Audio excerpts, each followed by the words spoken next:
From yogis of ancient times to popular movies like Interstellar, there have been stories and some seemingly real instances about time travel. Is time travel really possible? If yes, how can I make myself capable of time travel? See, these things have been misunderstood very badly because science and mysticism is coming to you from Hollywood movies, unfortunately. In this culture, we've had people whom we refer to as Trikalagnanis. There are three dimensions of experience in your life. There is something called as past, which is a bank of memory within you. There is something called as present, which is a living experience right now. There is something called as future, which is the power of our imagination. So your life experience is happening between memory, present experience and imagination. The problem with most people is, these three things are not clearly distinguished in most human beings. This is why something that happened 10 years ago, you can still suffer, isn't it? Huh? Something that may happen day after tomorrow, you already suffer. What happened 10 years ago or even 10 days ago, does it exist right now? Does it exist right now? No. What may happen day after tomorrow, does it exist right now? No. So if you suffer something that does not exist, should we call you sane or insane? Hey, it's a question, don't clap, it's a disgrace. If you are suffering something that does not exist, is it sanity or insanity? How many people that you know, including yourself, are insane like this? They suffer things which don't exist. Nearly 99.99, isn't it? Happening all the time? So these are all idiots who are doing time travel.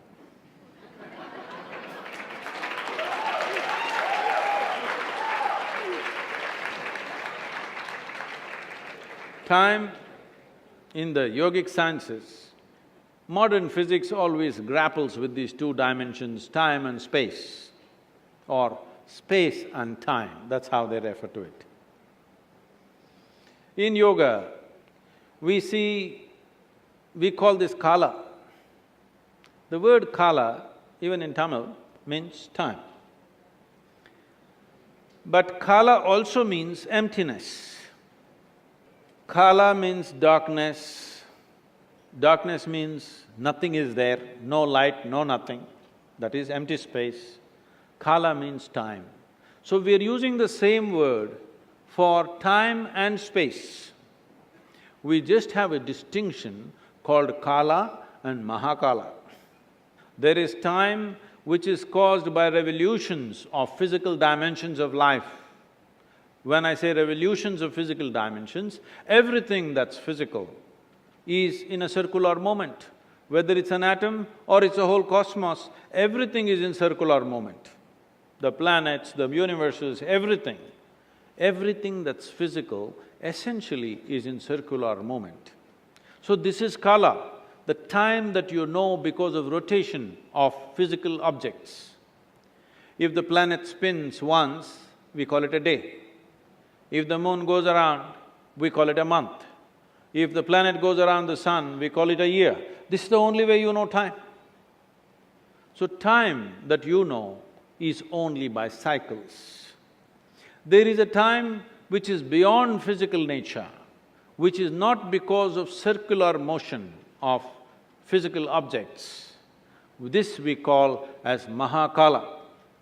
Mahakala includes the space also.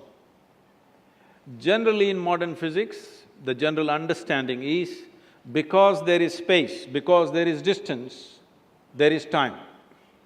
If you want to travel from point A to point B, you need time. But in the yogic sciences, from our experience, we see it like this: because there is time, there is a possibility of space. It's very beautifully put by Adiyogi over 15,000 years ago.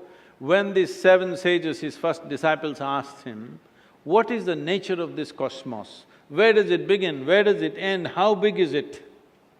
He laughed and he said, your cosmos, I can pack it into your mustard seed.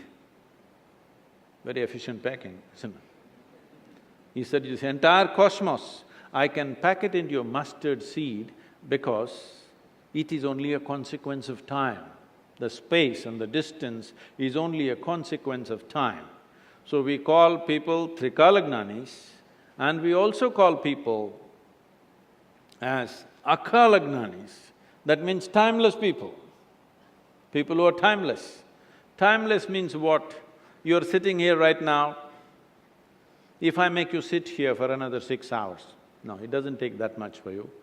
If I make you sit here for another 2 hours, Sadhguru, at least water. Okay, drink water. Drink water means Sadhguru. That calls, okay, go and come. Another 2 hours, Sadhguru. Okay, we give you that. After that, you don't ask permission. Your body is cycles of time, isn't it? You don't have to look at the watch. If you observe your bladder, you know how much time? Yes or no? It's keeping time. So, your sense of time right now is only because of your physical identity. If you can sit here without any sense of body, then you don't know time. You've heard of people who sat for hours on end, days on end.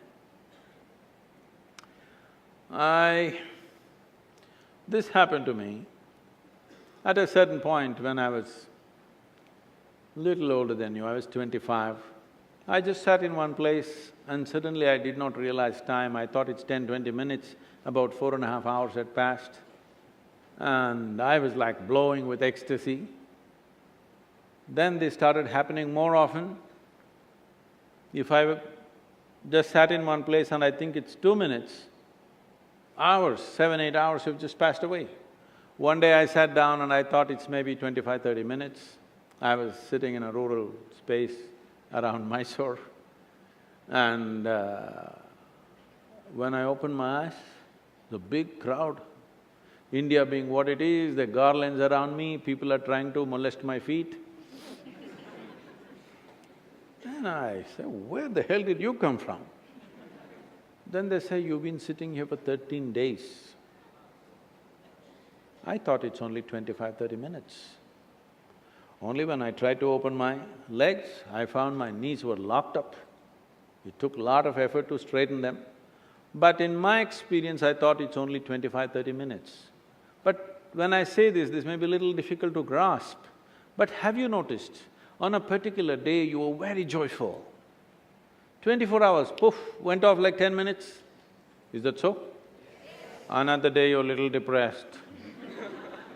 24 hours feels like a lifetime. Yes or no? Time is a very relative experience. People say, how long a minute is depends on which side of the bathroom door you are. You go there and knock and they say, hey, just 1 minute, wait. 1 minute